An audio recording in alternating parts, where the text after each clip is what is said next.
What if I told you that the single most powerful thing you could do today to keep yourself from falling, and more powerful than any balance gadget, any pair of grip socks, any handrail you could bolt to your bathroom wall, is not something you buy, not something you install, and not some new exercise you have to learn at this age? The answer is simpler than all of that. It is what you put on your plate. One small change to something you already do 3 times a day, every single day, and something you are almost certainly getting wrong right now and have been getting wrong for years without a single soul ever telling you.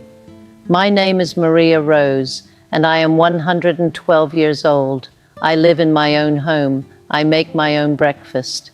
I walk to my own mailbox, and I sleep in the same bed I have slept in for longer than most people watching me have been alive. I have never spent a night in a nursing home, and I have never once asked my children to bathe me or feed me or carry the weight of my days. I do not tell you that to boast. I tell you so that you understand the woman speaking to you has not read about old age in a book. I have lived inside it, year after year, longer than almost anyone alive, and that is a very different kind of knowing. So let me tell you about a friend of mine, a proud, sharp woman, sound of mind, who came to me one afternoon frightened because her legs had begun to give way under her. She said, "Maria, I do not understand it. I eat 3 good meals a day. I have never skipped a meal in my life." And she was right. She had not skipped a single meal. That was exactly the problem, because not one of those meals was feeding the one thing in her body that keeps an old woman on her feet. She was full, and she was growing weaker at the very same time, and nobody had ever told her the difference. That is what I want to change for you today, right now, before this video is over. I am going to show you what is almost certainly missing from your plate, why its absence is quietly stealing the very strength that holds you upright, and the simple change you can begin at your very next meal. No gym, no gadget, no expensive supplement required to start, just food, honest food, and a long life's worth of knowing which food matters and which does not. Because the thing that catches you when you stumble, the thing that lifts you out of a chair and carries you up a curb, is not luck, and it is not willpower.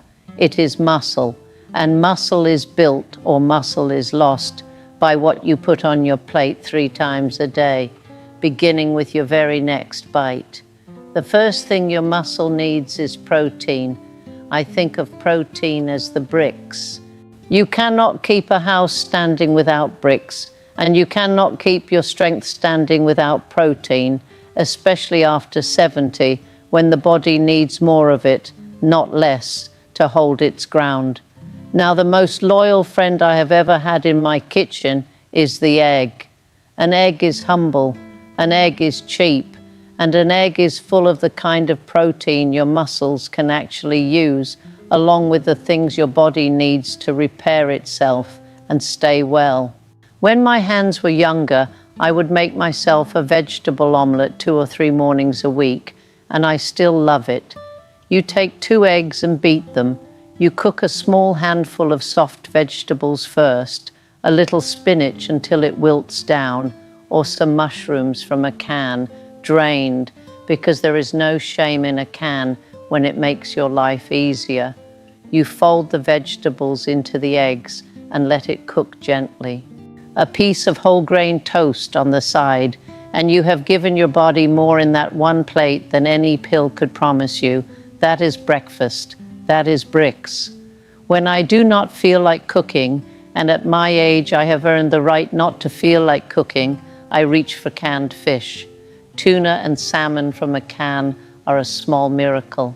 They give you quick protein with no fuss, and salmon in particular carries those good fats, the omega-3 kind, that are kind to your heart and your mind. One of my favorite easy suppers is what I call a weeknight tuna burger. You take a can of tuna, drained, and mix it with a little breadcrumb and 1 egg to hold it together. You shape it into a small patty and warm it gently in a pan with a touch of oil until it holds. Lay it on a soft roll with whatever soft topping you like, a slice of tomato, a bit of lettuce, and there is your supper. No oven to wrestle with, no standing for an hour, protein on a plate in the time it takes the kettle to boil.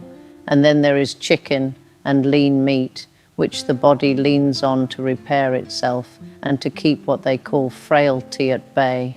Frailty is just the word for when the body becomes thin and weak and easily knocked over, and good meat is one of the things that holds it off.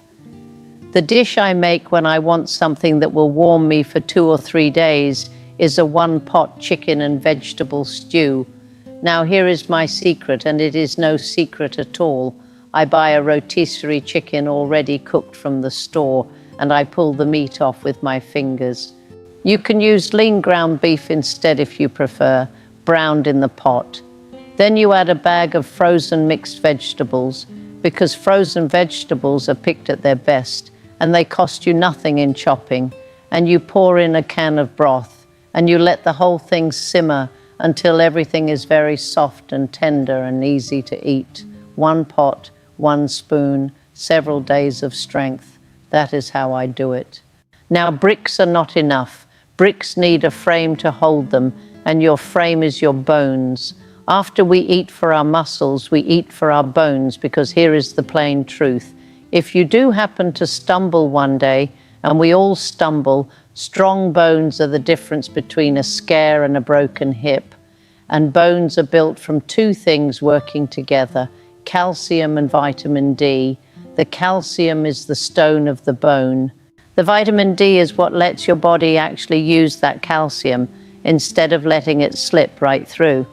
For calcium, I turn to dairy, yogurt, cheese, a glass of milk. Many of them are made stronger still with vitamin D added right in, so you get both partners in one go. A little dish I treat myself to in the afternoon is a yogurt berry parfait, and it sounds far fancier than it is. You spoon some plain Greek yogurt into a glass. You scatter on some berries, fresh if you have them, or frozen ones you have let thaw, and you sprinkle a little toasted oats on top for a bit of crunch. It feels like dessert. It is doing the work of medicine. For vitamin D, the richest gift nature gives us is salmon. I told you tuna and salmon serve your muscles, and they do. But salmon does double duty because it is one of the finest natural sources of the very vitamin D your bones are begging for. When I want a proper sit-down meal, I make seared salmon with steamed green beans. You season a salmon fillet with a few herbs, whatever you like, and you cook it in a hot pan for just a few minutes on each side until it flakes. On the side, you steam some green beans until they are soft enough to be gentle on your mouth. It is a meal you would be proud to serve company, and it is feeding your skeleton at the same time. And for the mornings, there are the fortified cereals and grains, and that word fortified simply means they have added good things into them, often vitamin D and that vitamin B12 that older bodies sometimes run low on without ever knowing it. My standby is a bowl of warm oatmeal with sliced banana. You cook your oats, rolled or the quick kind, in milk or a fortified soy milk. You lay soft banana slices on top, and if you want to make it stick with you all morning, a small spoon of peanut butter melts into the warmth. It is the breakfast of a child and the breakfast of a wise old woman, and there is no difference between the two. After the bricks and the frame, your body needs one more thing, and this is the part the loud videos love to make complicated. Your nerves and your eyes and your steadiness all depend on the little things hidden inside fruits and vegetables, the vitamins that keep the signals running clean between your brain and your feet, and keep your eyes sharp enough to see the edge of that rug before you catch your toe on it. Eating plenty of colorful produce, fresh or frozen, has long been connected with staying stronger and steadier as we age. I cannot promise you a number, and I would not trust anyone who did. But I can tell you that in a long life, the people I watch stay sharp and stay on their feet were almost always the people with color on their plates. For your dark leafy greens, your spinach and your kale, which carry vitamin K and iron, the easiest thing in the world is a berry and spinach smoothie. You put a handful of baby spinach in the blender, you add a cup of frozen berries, you pour in some milk or yogurt, and you blend it until it is smooth. You will not taste the spinach, I promise you. What you will get is a glass of goodness that is easy to swallow and easy to digest, which matters more than people think when chewing gets tiring. For your root vegetables, your carrots and your sweet potatoes, full of the vitamin A that keeps your vision strong, I love a baked sweet potato with cottage cheese. You poke a sweet potato a few times and cook it in the microwave until it is soft all the way through, just a few minutes. You split it open and put a scoop of cottage cheese right on top, which melts in a little and adds calcium to the bargain. It is a whole small meal, and it costs you almost nothing and almost no effort. And for berries, the blackberries and blueberries and all their cousins, which have been linked in study after study with staying resilient as the years pass, I keep it simple with a little fruit and cheese plate. You put out a small handful of soft berries and a few matchbox-sized slices of cheddar or Swiss cheese, and you have a snack that gives you something sweet and something strong at the same time. It is the kind of thing I set out when a grandchild visits, and we share it together, which brings me to something I will say more about in a moment. Before I do, let me give you a few plain pieces of advice that have nothing to do with any single food and everything to do with staying upright. The first is water. Please drink your water. So many falls in older people begin not with a weak leg, but with a dizzy head, and the dizzy head so often comes from simply not drinking enough. As we age, we stop feeling thirsty the way we used to, so the thirst will not always remind you. You must remind yourself. Water, herbal teas, and water-rich foods like cucumber and melon throughout the day. A dry body is a dizzy body, and a dizzy body falls. The second is to go easy on alcohol. I am not here to lecture you, and a small glass of something at a celebration is one of the pleasures of being alive. But understand that as we get older, drink clouds the mind and unsteadies the legs far more than it once did, and many a fall has come right after one drink too many. Know that, and choose with your eyes open. And the third is to keep a little emergency supply in your pantry for the days you cannot get to the store when the weather is bad or your body says rest. Peanut butter, canned beans, whole grain pasta, the kinds of things that keep for a long time and can become a meal when a meal feels far away. There is a great peace of mind in opening your cupboard on a hard day and knowing you will not go without. Now, I want to say one more thing before I let you go, and this is the part I most want you to hear, because it is the part that no video about food will ever tell you, and yet it is the truest thing I know. You can do everything I have said. You can eat your eggs and your salmon, drink your water, fill your plate with color, and I hope you will because it works. But please, please go and ask your own doctor before you change much, because they know your particular body, your particular medicines, in a way that no stranger on a screen ever can, and I would never want my words to stand in the place of theirs. I am a woman in a chair sharing what I have learned. They are the ones who can see you. And here is what I believe after 112 years of watching people grow old well and grow old poorly. I have come to believe that the body and the spirit are partners and that they hold each other up. I cannot tell you that a sad heart causes a sick body. That would be too simple. and life is never that simple, but I can tell you what I have seen with my own eyes. The people who kept a reason to get out of bed kept getting out of bed. The people who tended their spirit found it easier to tend their bodies. And the people who let their spirit go dark and bitter and lonely, I watched their strength go right out behind it, no matter what was on their plate. So nourish your soul the way you nourish your muscle. Keep your faith, whatever shape it takes for you, because faith gives a person something to stand on when the legs are tired. Live honestly, because a clear conscience is a light load to carry, and a heavy one will wear a body down faster than any illness. And above all, think of other people. Do not let yourself shrink down into a small world of just your aches and your worries, because that small world is a cold place to live. I will tell you the secret that has kept me young longer than any food. Help someone, even something as small as a kind word, a bit of good advice to a younger person, a phone call to someone lonelier than you. When you help another soul, even in the smallest way, something happens inside you. You remember that you still matter. You remember that you still have something to give, and that feeling of being needed, of having a purpose, lifts the spirit, and the lifted spirit lifts the body right along with it. I am convinced of it.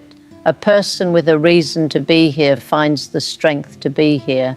So that is everything I know, given to you plainly, from one long life to wherever you are sitting right now. Eat for your muscles and your bones, fill your plate with color, drink your water, and feed your spirit by living honestly, holding your faith, and looking after the people around you. You are not too old, it is not too late, and you are not finished. There is still so much good food to eat, and so much good to do, and so many people who need exactly the kindness only you can give. Explore this curated list of 10 inspiring quotes that capture the profound meaning of forbearance. 1. The power of restraint. Forbearance is the root of all quietness and assurance forever.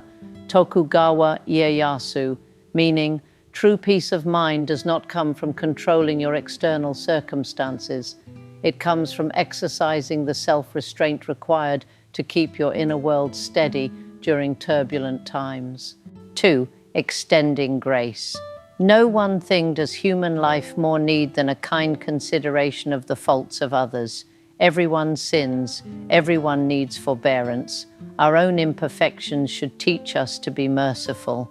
Henry Ward Beecher, meaning, because we are all flawed, practicing forbearance allows us to forgive the shortcomings of others, recognizing that we all rely on the patience and grace of those around us. 3. Strength in serenity. Forbearance is a great virtue. There is no other like it. Sri Sri Sarada Devi, meaning, while reacting with anger or retaliation may feel powerful in the moment, possessing the emotional maturity to bear difficult situations with serene dignity is the ultimate expression of personal power. 4. Cultivating an unshakable mind. You must have great power of endurance. Bear all evil and misery without one thought of unhappiness, resistance, remedy, or retaliation. That is true endurance, and that you must acquire. Swami Vivekananda, meaning, forbearance is about not letting the friction of the world steal your inner joy. It is a commitment to enduring hardships without internalizing the negativity. 5. Learning from the difficult. I took note of the Buddha's teaching that in one sense, a supposed enemy is more valuable than a friend, for an enemy teaches you things, such as forbearance, that a friend generally does not. Dalai Lama 14th, meaning, challenging people and adverse situations force us to develop emotional control. Without these tests of patience, our ability to forbear would never be cultivated. 6. The oil that smooths relationships. Lovers should never be without the oil of forbearance. Minna Antrim, meaning, close relationships will inevitably face friction. Forbearance acts as a lubricant, softening the rough edges of human flaws and misunderstandings to maintain harmony. 7. Concentrated strength. Patience is not passive. On the contrary, it is concentrated strength. Bruce Lee. Meaning, forbearing doesn't mean giving up or simply doing nothing. It requires active, intense mental discipline to harness your emotions and refuse to react impulsively. 8. Self-correction. What we can and should change is ourselves, our impatience, our egoism, our lack of love and forbearance. I regard every other attempt to change the world as futile. Hermann Hesse. Meaning, you cannot control the actions of others, but you can always control your reaction. Forbearing reminds us to focus our energy on improving our own character rather than policing the world. 9.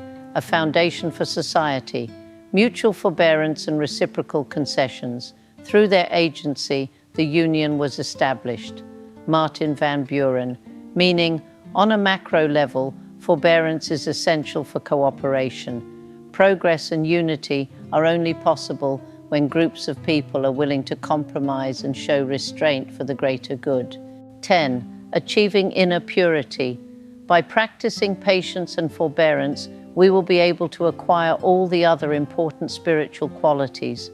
This will bring a state of inner purity and abiding peace. Unknown. Meaning, mastering forbearance strips away ego, anxiety, and reactive anger, ultimately paving the way for a deeply peaceful and centered existence. I am Maria Rose. I am 112 years old, and I am still here. And I believe with my whole heart that you can stay strong and steady and free for a great deal longer than anyone has told you.